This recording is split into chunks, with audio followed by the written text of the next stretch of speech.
Good evening and welcome to Poland Daily. I'm Nicholas Richardson and this is the news. The election campaign has been underway for several weeks now. The party conventions of the Law and Justice Party, the Civic Coalition and the left-wing Together coalition are set to take place on Saturday. The Polish parliamentary elections will take place in exactly 30 days from today. The Polish parliamentary elections will take place in a month. The election campaign has reached its high point. Our duty is to create coherence in our community when it comes to a territorial and social dimension. We have to focus on social politics in order to make sure that people live a good life. The candidate of the Civic Coalition for Prime Minister of Poland, Małgorzata Kidawa-Błońska, met owners of local companies. The Civic Coalition's campaign slogan that has recently appeared is cooperation, not argument. We're constantly arguing in Poland. We don't respect each other. If we want change in Poland, we have to change ourselves. According to the Gazeta Prawna Daily, the Law and Justice Party received over 1.5 million signatures on the lists of candidates. Lists don't matter at all. What we have in our manifesto, that's what matters. The latest survey conducted by Ibris gives the United Right over 40% of the votes. The Civic Coalition got almost half of that. For those who claim that the result of the upcoming elections is clear, I can say that they shouldn't be so sure about it. Saturday, the convention of the Law and Justice will take place in Łódź and the Civic Coalitions will take place in Poznań. On September 13th, 1939, the German Luftwaffe conducted a barbaric bomb attack on the town of Frampol in the southeast of today's Poland. The attack, in which countless civilians lost their lives and the town itself was reduced to ruins, was an experiment for the Germans. By killing innocent civilians, bomber pilots practiced the effectiveness of their strikes. Prime Minister Mateusz Morawiecki visited Frampol on the anniversary of this gruesome event. Cały świat zna taki obraz Guernica. The whole world knows this famous painting, Guernica, painted by a great Spanish artist, Picasso. Guernica is a little town in the Basque Country in Spain. It was bombed in 1937 also by the Luftwaffe. Around 120 people died due to the barbarism of the German pilots. Frampol is a Polish Guernica. It still waits for a Picasso of these times to portray that suffering, the tragedy of a cruel war. Poland prevailed over this cruelty only partially after more than 50 years when we began building our contemporary freedom. We can't close our eyes to the pain and misery of the past. They cry for justice and, as the mayor said, they cry for an apology for Frampol as well. Na Picassa, który namaluje tamto cierpienie. 50 people are confirmed dead, more than 2,500 are still missing, and unimaginable destruction of property. This is the still incomplete assessment of the effect of Hurricane Dorian, which passed over the Bahamas last week. According to meteorologists, this was the most destructive hurricane in the Atlantic in modern history. More than a week after the Category 5 Hurricane Dorian destroyed part of the Bahamas, we still do not know the final number of victims of the disaster, and rescuers are still searching. Hubert Menes, the Prime Minister of the islands, ordered the flags to be lowered to half-mast on all public buildings. Many are in despair, wondering if their loved ones are still alive.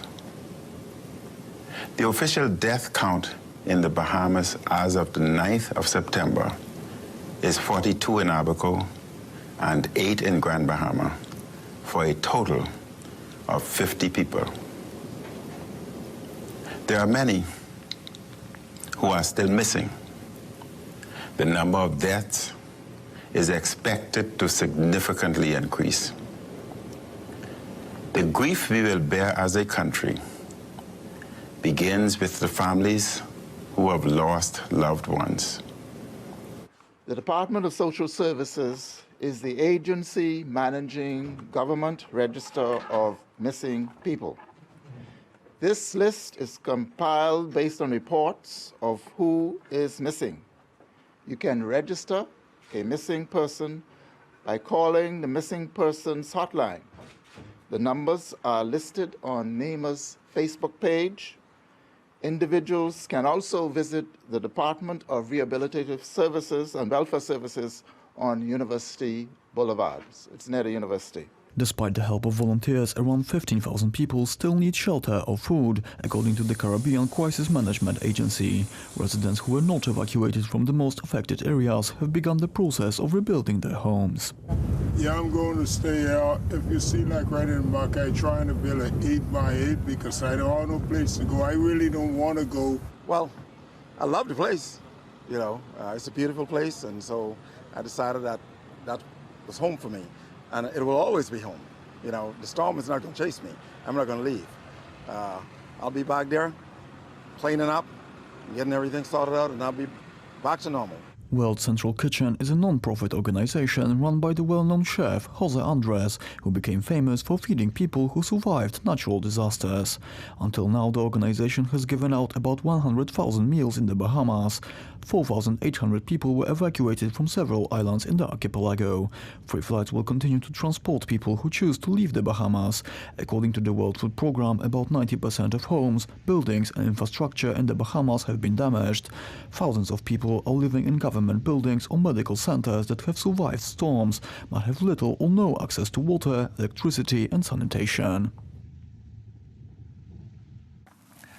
Another debate among candidates for the Democratic Party's nomination for next year's US presidential election took place in Houston, Texas yesterday.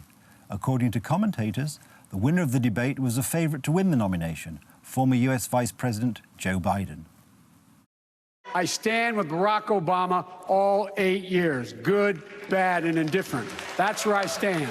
I did not say I did not stand with him. Okay, thanks for that, but let me just comment on something that the Vice President said. You talked about the big mistake in Iraq and the surge. The truth is, the big mistake, the huge mistake, and one of the big differences between you and me, I never believed what Cheney and Bush said about Iraq. You're right. I voted against the war in Iraq and helped lead the opposition. And it's sad to say, I mean, I kind of, had the feeling. That's the news. Thank you for watching. Stay with us for the weather, business and more programs. But from me, it's have a good night and a better tomorrow.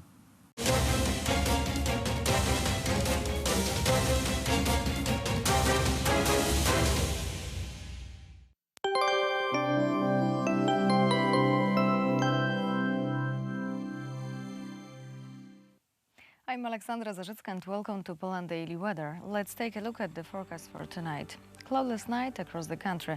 Little rainfall will appear only all over Koszalin. The temperature will range between 11 degrees in Zielona Góra to 14 degrees on the northwest. In central Poland, temperature will range about 13 degrees. And now over to tomorrow. It will be a very sunny day. We don't expect any rainfalls. Plenty of sunlight will appear across the country. Temperature will increase and will range from 20 to 24 degrees in Rzeszów. Let's take a look at the forecast for the following 3 days. On Sunday, we are expecting loads of sun all over Poland. The highest temperature will be 20 degrees on the west. On Monday, rain will appear on the north, but in the rest of the country, more sunlight will appear. On Tuesday, temperature will fall to 15 degrees. In most regions, we will see little rainfalls. Thank you for watching and see you soon.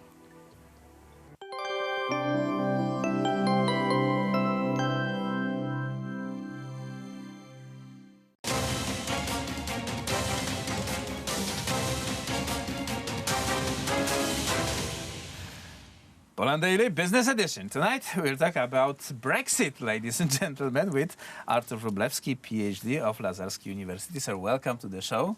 Hello. So what's now with Brexit? It's a good question. We are now 51 days before the Brexit date, and nobody knows what will happen on October 31st. And we are now into 5th week of Boris Johnson's new government, and it looks like it's going to collapse, or we are heading for a snap election. However, the last vote denied the request, the motion of Boris Johnson for snap general early election. So nobody knows what will happen.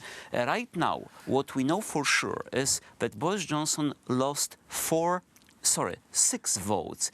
Last week, 4 votes and 2 votes on Monday. He had a very bold statement when his majority in parliament was only 1 person. I sense that there is some discrepancy between the facts and declarations. Unfortunately, I was proven right. But unfortunately, this one-vote parliamentary majority collapsed because he kicked out 21 conservative members of parliament, including a grandson of Winston Churchill. So he does not have any majority now. However, nobody wants snap elections. The situation is very complicated. On Monday, President Boris Johnson lost two motions, two votes. One was regarding a snap election, new general early election. The other motion was also very bad for Boris Johnson because it asked or requested the disclosure of all private communications regarding the suspension of Parliament. Because we have to remember that from Tuesday, the British Parliament is prorogued, or technically speaking, prorogued or suspended until October 14.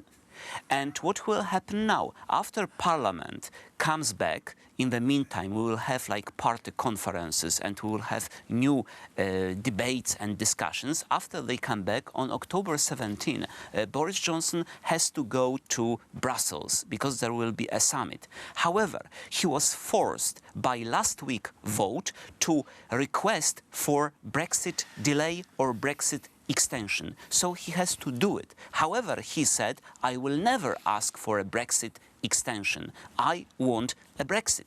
So he can ignore this parliamentary request, but then he's facing impeachment or even a prison term, or he can ask for extension. The Brussels, the European Parliament, however, or the European Parliament, the members of the European Union. However, in this case, we are facing a kind of problem because, for example, France can deny this Brexit extension. And then what? He comes back to Westminster and then they have to do Brexit on October 31st. But the Parliament, the Westminster, will not allow for it. So they will ask for vote of no confidence to Boris Johnson's government. Then there should be a quick election before October 31st, a general election, but it's impossible because actually Boris Johnson can sit down and wait for 14 more days according to Fixed Term Parliaments Act and before and ask again for vote of confidence. He will not get it and then he has to call a general election. However, this will happen after October 31st. So technically speaking, it will be after the Brexit day. On the other hand, the Brexit day is a one-sided declaration of the British government and there is no procedure. There are no rules how to leave European Union. So until the Britain will leave the European Union, it is part of it. Whatever, this date was set by Britain, not by Europe. So they will still remain in this organization, in EU. And when the Brexit extension will happen, it will be, if I'm counting correctly, a third extension of Brexit. The last one was supposed to happen on Fool's Day, on April the 1st. So we see like a cabaret or a theater, Shakespearean theater. It looks like it was written by Monty Python. I wouldn't agree with you. Or Monty Python would be a good example of similar parody and farce. So nobody knows what will happen, but maybe there will be a situation when, for example, France or paradoxically Poland can block his request for delay of Brexit. Then he comes back on October 18. He will announce to the Parliament they won't allow me to extend the date of Brexit. Then Parliament will immediately vote for a snap election. However, it will take 14 days to process the whole things because Boris Johnson probably will sit down, do nothing, and after 14 days ask for vote of confidence. He will not get it, and there will be election. It means that actually Britain will go through and will ram this Brexit, technically speaking. But I hope you understand what I'm telling. Yeah. No, not really. But there is one serious issue in this because we had this referendum won by Brexiters 2 years ago. And this vote, this will of the people remains, and what politicians are doing with it. This is a problem because there was a popular vote, a plebiscite, a referendum, and people ask for Brexit. Although with very narrow majority and... but still, it's a majority of people who wanted UK leave the European Union. So we should respect the will of the people. Now this will of people is ignored and there is a talk about a second referendum. But actually it's not very democratic if we vote and vote until the decision comes which the elite likes, for example, or business likes, or corporations like. So we should be very careful in this sense that we should remember that in June of 2016 there was a vote and people wanted to leave. Maybe the mood change, maybe there should be another referendum, but still there is a kind of undemocratic cloud hanging over the whole process and drama which is played in front of us, in front of our eyes in the United Kingdom. Maybe the solution is to have a referendum on the terms of leaving European Union. Do on this or that, exactly. And then proceed. The most important red line for Boris Johnson is this backstop idea that actually the United Kingdom and Northern Ireland would stay within the custom union of the European Union, which is not acceptable for Brexiteers. Dr. Artur Wróblewski of Lazarski University in Warsaw. We will follow this issue and hopefully it will become serious one time. Thank you very much. Thank you. That was it for Poland Daily Business tonight.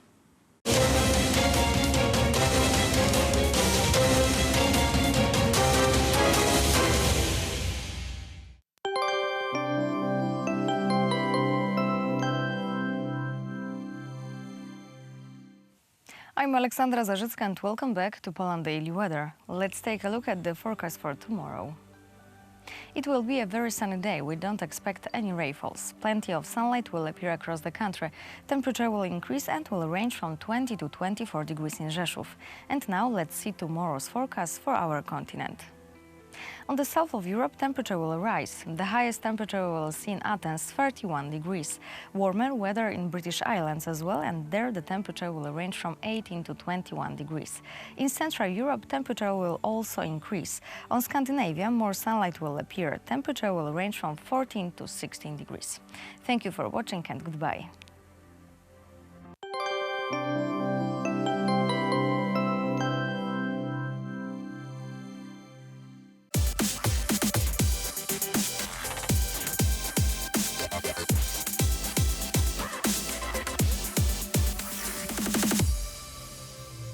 Good day, everyone. My name is Maria Kądzielska, and this is Poland Daily Culture.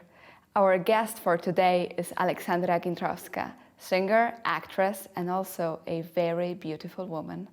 Ola, thank you for being with us. Hi, and thank you. I'm really happy to be here. But before we dig up all Ola's artistic secrets, let's listen to one of her songs.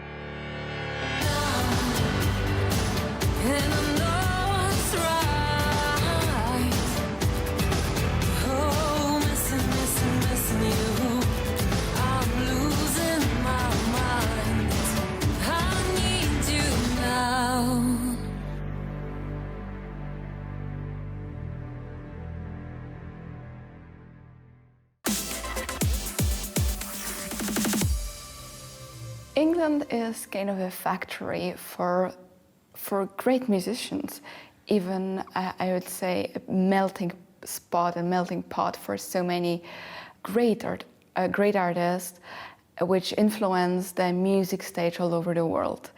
What has England, a small island, that makes it so special that they are able to produce such a variety of different styles and different people, which, you know, from Queen to Elton John until Amy Winehouse and lots of other new things. How does it work? That's true. Well, I think first and probably the most important thing is that English is their native language, and most of the top list songs are in English. And very often we're trying, not even in Poland, but in Europe overall, where English is not the first language, we try to do songs in English, and very often they're just popular in our countries. Whereas for them, English is, you know, natural to speak. So it's easier for them to write a good lyric, which is very important. But sometimes I listen to the songs and you listen to the lyric, and when you think that you want to translate it into Polish, it sounds so strange, and it wouldn't be a good lyric. It would be sometimes ridiculous, That's true, that's true. So that's the first and huge difference. And I would say they just feel it. They have it in their blood.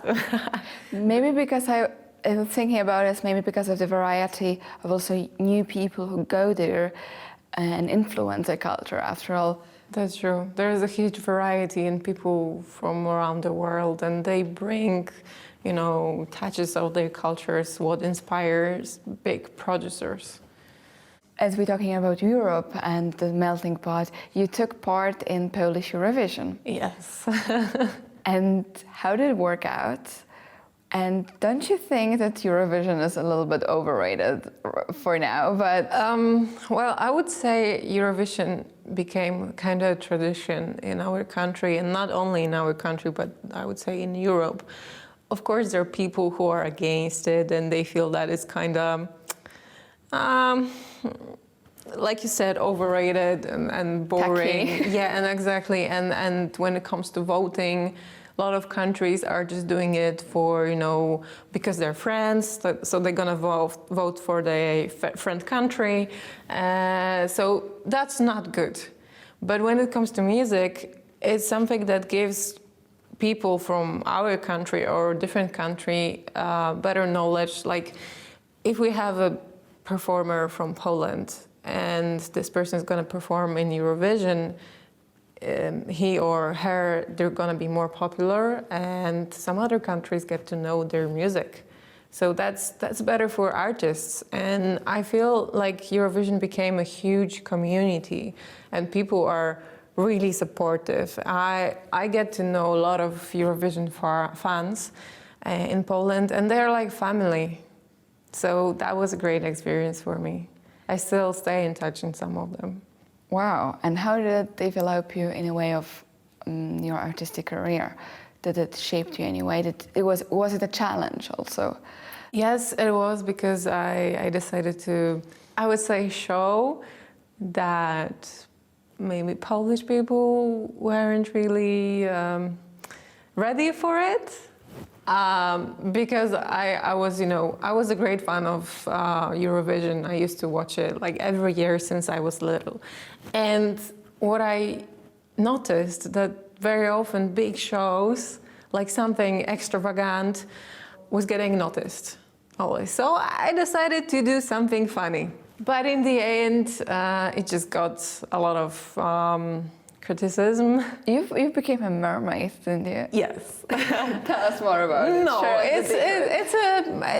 it was a good time. Well, I would say it was a good experience for me. I've learned a lot from that, and I decided to just find my music, because I was still looking for my type of music, what I was feeling. I was still looking for myself, and since that time, it took me a lot of time, actually, and now I feel like I'm now finding the right music, what I'm feeling, and I have a great producer, and we have a common language, and I feel like we understand each other, and we know where we're going and what music we want to do. So I would say that every step before now, it was a great lesson for me, and I'm really grateful to those moments, and I'm really happy who I am now. sounds so beautiful. What is then your style of music? I would say it's really difficult to, just describe in words how your music sounds. But I would say it's somewhere between, I would say it's mostly alternative pop, but it's a broad, description. So I would say that the best will be to listen to the music I'm doing, but I'm still working on it. So hopefully, maybe by the end of this year or by the beginning of the next year, my solo album will come out. We keep the fingers crossed for you. And for you, our audience, for all those who are fans of alternative pop, we recommend you to go online and check out Aleksandra Gintrowska's songs. And thank you for watching Poland Daily Culture.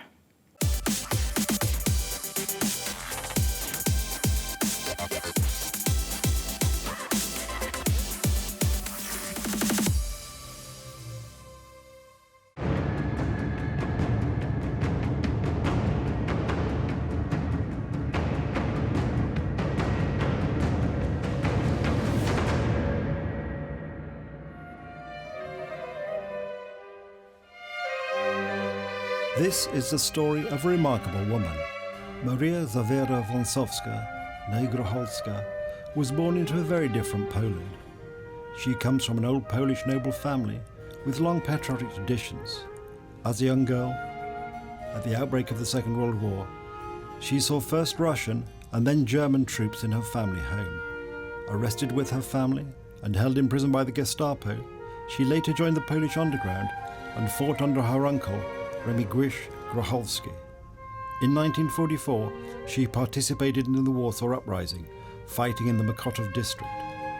In this program we hear, in her own words, the remarkable story of her life during those dark days, culminating with her heroism during the Warsaw Uprising, for which she was awarded one of Poland's highest military medals.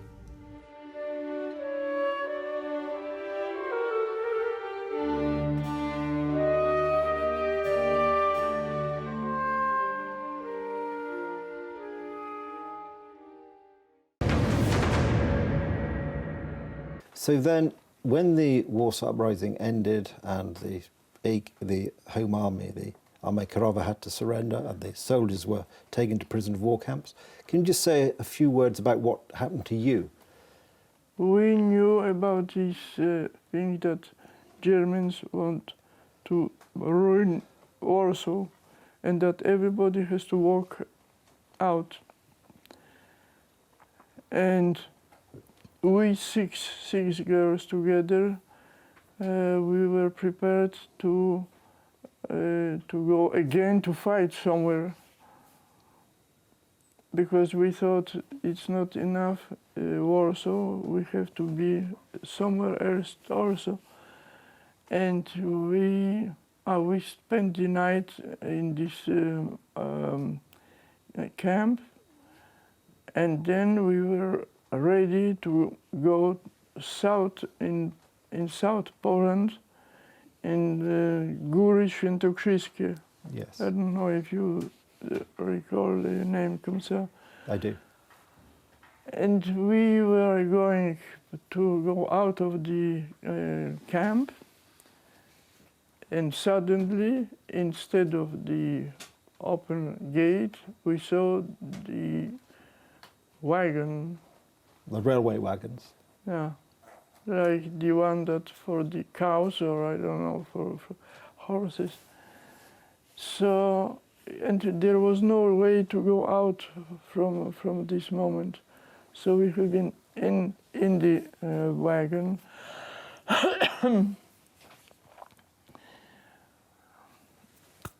This way. You could not sit because there was no place. So everybody was packed together? Absolutely. Yes. Absolutely packed very well. Once we stopped somewhere in Germany already. They gave soup, opened the doors and they gave some soup, and then continue the trip on the border of the Holland, somewhere over there. But before, still, we had the bombardment before arriving over there. The train was stopped, and all bombs were at night.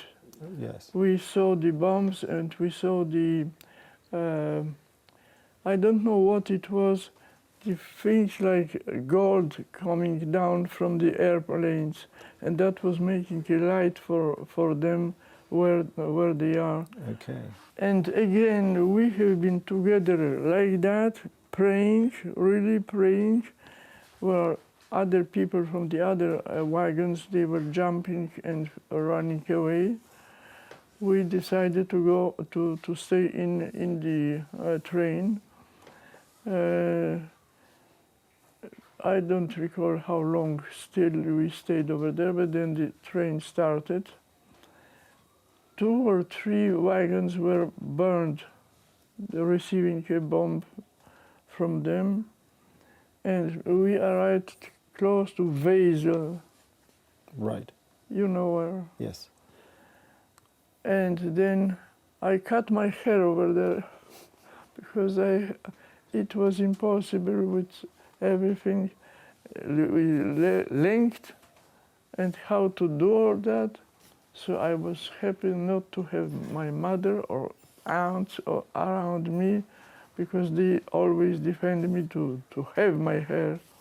Finally, I decided myself, no, I don't want my hair, and my hair is laying somewhere over there. Oh, yeah. From there,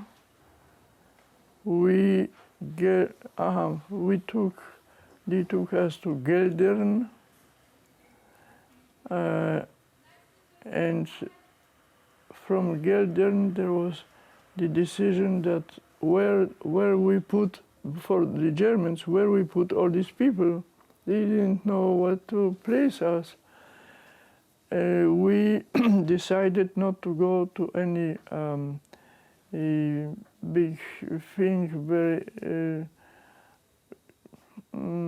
factory. Yeah. We prefer to go to a farmer. It's safer. Yes. And we landed to a farmer, very nice guy, Merman. When we stayed over there 2 or 3 months, sleeping very nice in the Scheune. When you were living on this farm, what sort of work were you doing?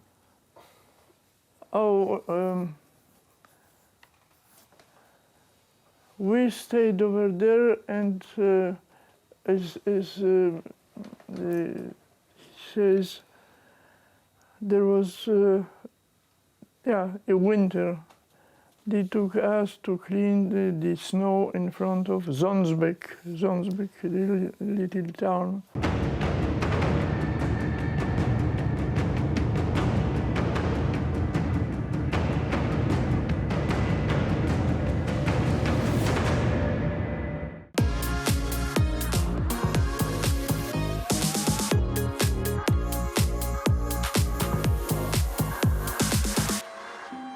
Hello and welcome to Poland Daily Travel. Today we head west. Our destination is the palace and grounds at Radziowice. Situated about 40 kilometers west of Warsaw, the palace complex is a haven for artists and a welcome spot to retire to the countryside for travelers. It's a complex of classical residences surrounded by a park, and it's been a cultural center since 1965.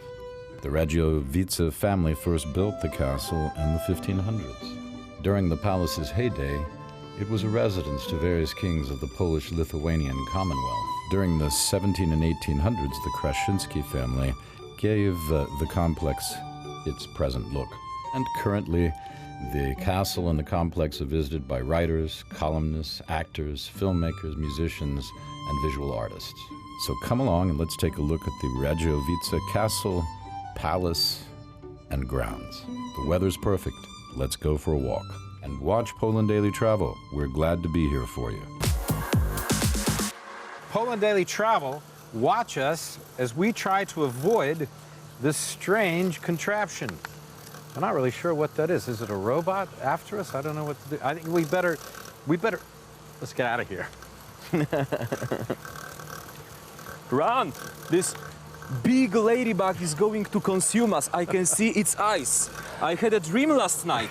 Get it was over here, eating me. get over here. It ate my feet first and then my knee, and then I couldn't take it and I couldn't run. Come on. It's ridiculous. I want one of those. Maybe it could clean the carpet or something. I don't know. Okay, Will, it's us or the huge Husqvarna ladybug. Oh, let her pass. Off you go. There you are, my dear. Enjoy your grass munching.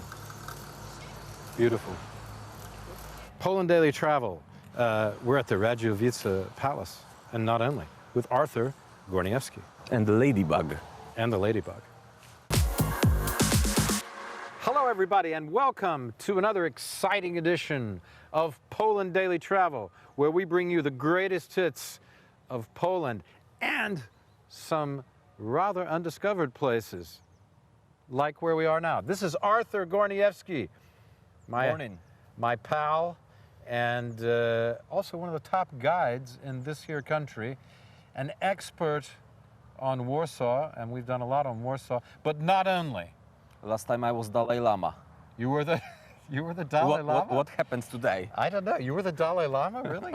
Yes. I don't remember that. In Lerežina Hotel in the Old Town, or actually New Town, but it's another beautiful place that we are visiting today, Radziejowice, Radziejowski Palace, and owned by Polish aristocracy, the Krasiński family. Let's present to everyone this place. Let's show them. You want to show them the place? Mm-hmm. Well, come on, let's go around here.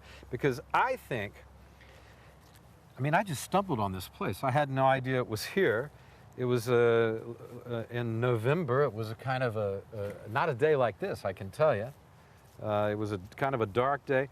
And I was driving from Warsaw and I came around here. Yeah. Didn't go in the palace too much, but went out and walked around here by the lake, and not in the lake, but around the lake. In the lake, that'd be hard to walk in the lake. But I said, this is a beautiful place, and I never heard of it before, despite having spent more than a couple of days in Warsaw. Because it got opened only in late 1990s for public, for society. Is that Previously, right? Yeah. You couldn't sightsee it, you couldn't come in here just to take a look. And this is 15th century property, 24 hectares at the moment, widely known as Pałac Radziejowskich, so Palace of Radziejowski family.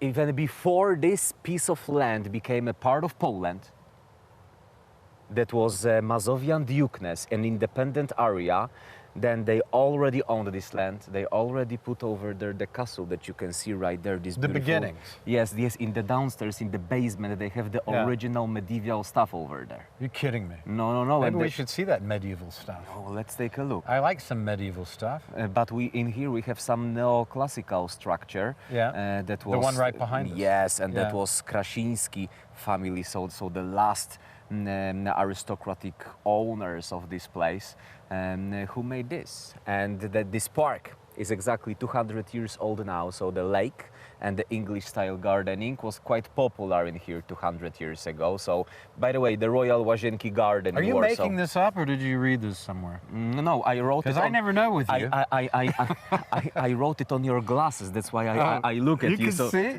Yeah. Okay. So. Yeah. All right, it must be invisible ink. So you have very good eyes, like X-ray eyes. No, exactly. This is, as we're going to see later, we're going to talk to some people about the culture and the history of the place. But that's a good intro, isn't it, to anyone watching. It's also, how far are we from Warsaw? Half an hour. We drove over here in your car today. Yes. Yeah, thank you very much. Oh, I was not speeding too much, so officially 38 minutes, okay? It was pretty, it's decent.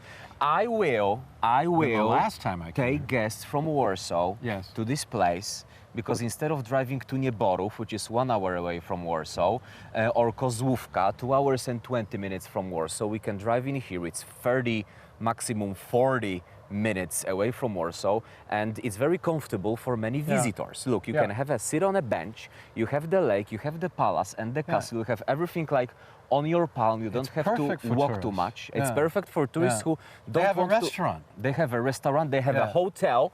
And they have a hotel. 13 rooms. And how much is it per night? 250 Polish currency. 250 zlotys, or PLN, per night. So that's about 55, 60 bucks. Exactly. And they have a nice restaurant. And lots of gardens. There's gardens behind the palace. You can organize your wedding in here. You can organize. Am I getting married? Oh, I'm sorry. I didn't know I was getting married. Yes, we should be having fun, right? Sorry for touching that topic. No, it's all right. I mean, I didn't know I was getting married. But I could organize. I'm going to have to organize my wedding here. Is that yes, yes. Or you can come for mine one day. I was going to go to Las Vegas and get married by Elvis and Marilyn. Okay, okay, I understand. That's another option. It's not far away from here. I think this is a little classier. They have everything in Vegas, but they don't have that. No, they don't have that. That's a shame. Not a real one. That's of course, a shame. They have Paris. They have an Eiffel Tower. They should have Radziejowski Palace. They have the Venetian, which is has actual canals. It's not the same though. And I've been to Venice. It's very different. It's getting this place. Have you been to Venice? Yes, I've been. It's very different, isn't it? It's very busy. What? It's very busy. There's a lot of tourists. There's more tourists there than in Las Vegas, I think.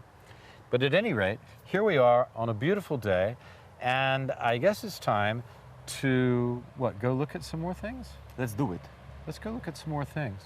Let's show it to everyone, because people didn't see this place. They don't know this place. You didn't hear about this place. No. Many people in Warsaw are not recommending this place because they didn't know about this place. Yeah. And it's appearing right now officially on Polish map. You can sightsee Radziejowski Palace. Yep. This is 500 years history of this place, and you can just come and see sculptures of famous Polish people. You can sit next to the lake, English romantic style gardening, another garden on the other side, 2 balconies, one in here and one over there next to the tower. And look at the tower. Right there. You can might go up there. Yes, maybe. you can go there and take a selfie with the tower. Yeah, just like that. Take a selfie from the tower to out? Both. You could do, you could do both ways. We can walk up there, we can stand in the middle of the place. We can? So, people are you think they're going to let us do it? People are not lining for half an hour just to get to the palace. Look, there is no one in here. It's Friday, beautiful weather. It's August, it's summer, and it's empty.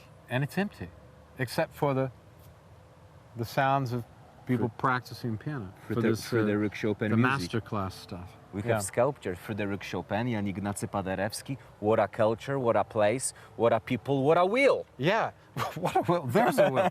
But what? I'll tell you what, there's also a sculpture of Hemingway, I think, isn't there? There is one. Yeah, I read that. I haven't saw seen it. Where is it? It must be out there We should find Hemingway. Let's go find Hemingway. Do you think that this is this guy with his hand on the chest, like, oh my God, it's so beautiful in here. It's a pity that I am not alive. That's way too dramatic. It's a pity that I am just a sculptor. He should be like in a fisherman's sweater with a long beard, you know. Maybe it's this guy. We should famous find out. 1950s shots. Okay, Poland Daily Travel. I'm with Arthur Gorniewski.